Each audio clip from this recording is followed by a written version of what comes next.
প্রিয় ওসমান হাদি, তোমাকে আমরা বিদায় দিতে আসি নাই এখানে। তুমি আমাদের বুকের ভেতরে আছো।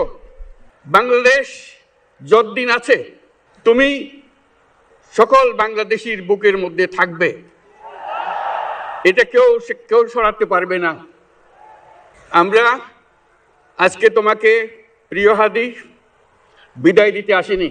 আমরা তোমার কাছে আমরা ওয়াদা করতে এসেছি, তুমি যা বলে গেছো সেটা যেন আমরা পূরণ করতে পারি, সেই ওয়াদা করার জন্য আমরা একত্র হয়েছি। শুধু আমরা নয়, পুরুষানুক্রমে বাংলাদেশের সব মানুষ পূরণ করবে, সেই ওয়াদা করার জন্যই আমরা তোমার কাছে আজকে এসেছি, সবাই মিলে যে যেখানে আছি।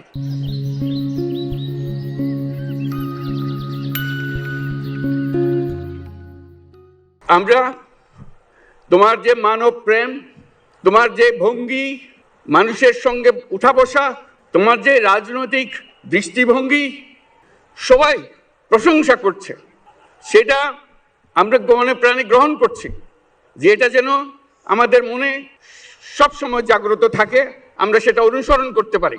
তুমি আমাদেরকে এমন এক মন্ত্র কানে দিয়ে গেছো, সেই মন্ত্র বাংলাদেশের কেউ কোনোদিন ভুলতে পারবে না, এবং এই মন্ত্র চিরদিন আমাদের কানে বাঁচতে থাকবে। সেই মন্ত্র বাংলাদেশের বড় মন্ত্র হয়ে আমাদের জাতির সঙ্গে সংযুক্ত থাকবে। তোমার মন্ত্র ছিল চলো বলবীর চির উন্নত মমশির। এই উন্নত মমশিরের যে মন্ত্র তুমি দিয়ে গেছো, সেটা বাংলাদেশি সন্তানের জন্মলগ্ন থেকে যতদিন সে বেঁচে থাকবে নিজের কাছে বলবে চল বলবীর চির উন্নত মমশির, আমাদের শির কখনো নত হবে না। সেই মন্ত্র তুমি আমাদেরকে দিয়ে গেছো, আমাদের সব কাজে সেটা আমরা প্রমাণ করব।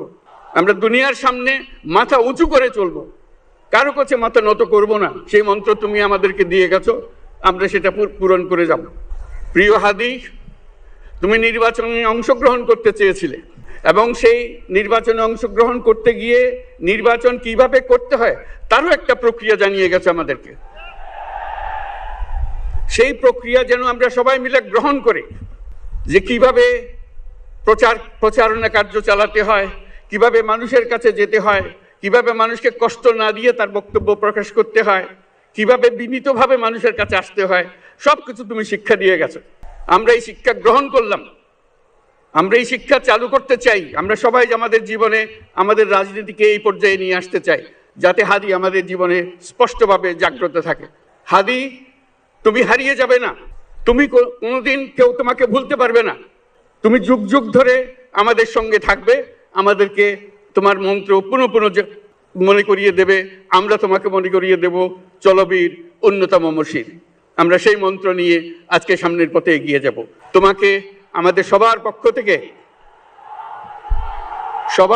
থেকে তোমার সঙ্গে ওয়াদা করলাম, আজকে তোমাকে আল্লাহর হাতে আমানত রেখে গেলাম।